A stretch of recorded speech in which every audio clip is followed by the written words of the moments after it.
Hello everyone. जैसा कि आप लोग जान रहे हैं, मेरा आरसीसी का लेक्चर चल रहा है और हम डब्ल्यू रेनफोर्स सेक्शन का 2 लेक्चर पढ़ा रखे हैं।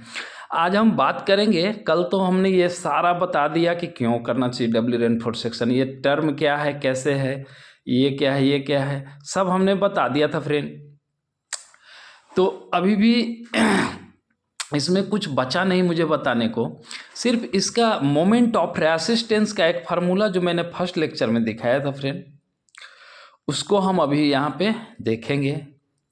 और ये एक टर्म जो था वहाँ पे पिछले क्लास में मैं जब इंट्रोड्यूस करा रहा था फ्रेंड, तो छूट गया था, strain in steel in compression zone. शायद यहाँ पे देखता हूँ फ्रेंड, मैं भी इसमें मैं लिखा भी नहीं था। ये देखिए, मैं ये जो आप लोग को वेयर में लिखाया था कि क्या क्या है, तो वो इस पे मैं थोड़ा सा एक बोल देता हूँ फ्रेंड। ये देखिए, ये एप्सिलॉन एस सी क्या है friend, strain in steel in compression zone. ये C1 C2 बताने का ज़रूरत नहीं है फ्रेंड। ये फोर्स है, कंप्रेसिव फोर्स है। C1 C2 ये दोनों को जोड़ लेंगे, C1 प्लस C2, तो ये टेंसाइल फोर्स के बराबर हो जाएगा। इन बैलेंस सेक्शन के लिए वो मैं सब बता रखा हूँ उसमें, सिंगली रेनफोर्स सेक्शन में। ओके फ्रेंड, तो अब मुझे लगता है कि हमें चलना चाहिए। और फ्रेंड, मैं पिछले क्लास में अच्छे से बताया था कि क्यों डिज़ाइन करना है डब्ल्यू रेनफोर्स सेक्शन। तो हम लोग W reinforce section friend design करेंगे, अभी नहीं करेंगे फ्रेंड। अभी तो बस आप सिर्फ ये फार्मूला उसका देख लो, क्या क्या फार्मूला है और क्या क्या उसमें आएगा। अब देखो फ्रेंड, आगे चलते हैं। अभी मैंने ये फार्मूला जो फ्रेंड फर्स्ट क्लास में दिखा दिया था, ताकि आप लोग अवेयर रहो। थोड़ा फार्मूला बड़ा था इसलिए कि आप लोग ये तो इस टर्म से तो आपको दिक्कत नहीं है। ये देखिए, कंप्रेसिव फोर्स इनटू लेबर arm C in singly reinforced section. आपने देखा होगा ये फार्मूला, तो आप जान ही रहे हो कैसे आया था। अब लोचा हो गया, ये जो प्लस वाला जो टर्म आ गया, ये डब्ल्यू रेनफोर्स। तो ये मैंने अभी डिस्कस किया ना फ्रेंड कि stress in steel in compression zone. Compression zone का कंक्रीट का स्ट्रेस है, तो अभी कितना स्ट्रेस है उसमें से हम स्टील का वो ये स्टील कितना ले रहा है स्ट्रेस इन कंप्रेशन जोन, ये कंक्रीट का घटा लेंगे और इनटू एरिया से उसका मल्टीप्लाई कर देंगे तो हमारा फोर्स दे देगा। तो अभी तो ये फोर्स हो गया ना, ये पूरा टर्म देखिए, ये टर्म जो हो गया ASC, area of steel in compression zone. अगर ये स्ट्रेस का टर्म है, ये भी स्ट्रेस है, ये भी स्ट्रेस है, ये भी स्ट्रेस है, ये स्ट्रेस को अगर हम एरिया से मल्टीप्लाई करेंगे तो क्या दे देगा, फोर्स। क्योंकि stress friend, stress equal to क्या होता है फ्रेंड, ये देखिए, स्ट्रेस इक्वल टू क्या होता है फ्रेंड, फोर्स बाय एरिया, है ना। तो अब ये हमारा स्ट्रेस को ये एरिया से मल्टीप्लाई कर रहे हैं। देखिए, ये जो टर्म है ना, ये फेस सी, और ये अंडर ब्रैकेट वाला टर्म, ये हमारा हो गया क्या, स्ट्रेस, और ये हमारा ASC एरिया। तो ये दोनों को मल्टीप्लाई करेंगे तो ये फोर्स दे देगा ना। हमारा क्या है, मोमेंट ऑफ रेसिस्टेंस का फार्मूला क्या था फ्रेंड, कि फोर्स, कंप्रेसिव फोर्स इनटू लेबर आर्म। तो ये labour arm singly reinforced section में क्या था ये, और ये डब्ल्यू रेनफोर्स सेक्शन में क्या है, D माइनस D डैश।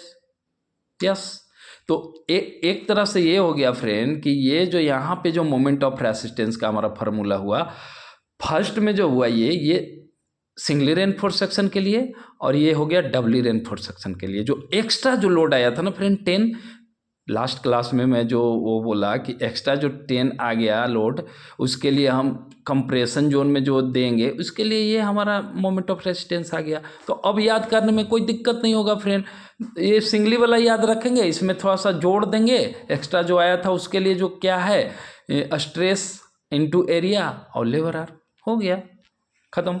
चलिए अब देखिए, तो अब कि जैसा कि आप लोग फ्रेंड देखा कि FSC stress in steel in compression zone, तो उसका भी एक फार्मूला आ गया मेरे पास।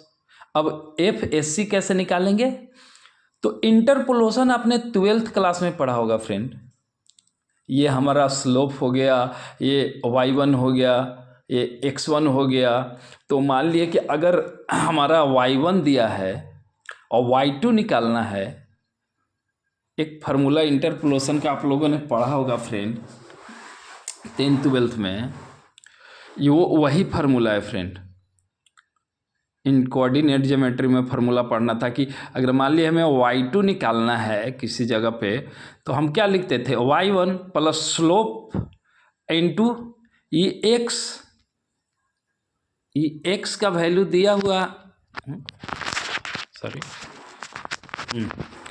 एक सेकंड फ्रेंड, हाँ कैमरा, हम थोड़ा सा वो फार्मूला लिख के आपको दिखा देते हैं फ्रेंड, ताकि आप लोग को ज़्यादा समझ में आएगा। ये y equal to friend y1 plus में ये स्लोप हो गया y2 माइनस y1 अपॉन में x2 माइनस x1, ये तो स्लोप हो गया।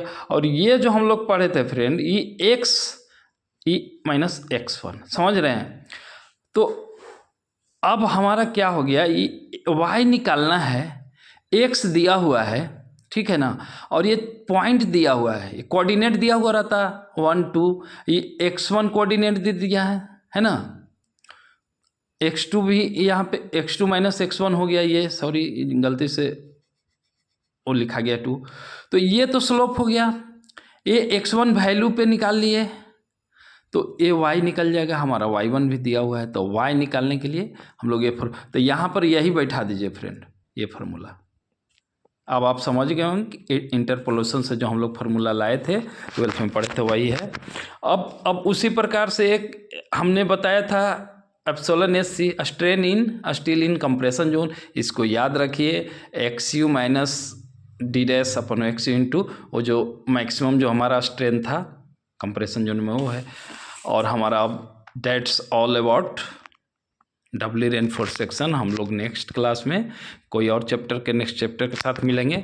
और ये भी फार्मूला याद रखिएगा फ्रेंड, ये टेंशन के लिए है और ये स्टील के लिए है, और मतलब ये स्ट्रेन वाला फिगर से और ये स्ट्रेस वाला फिगर से। Thank you friend, okay bye.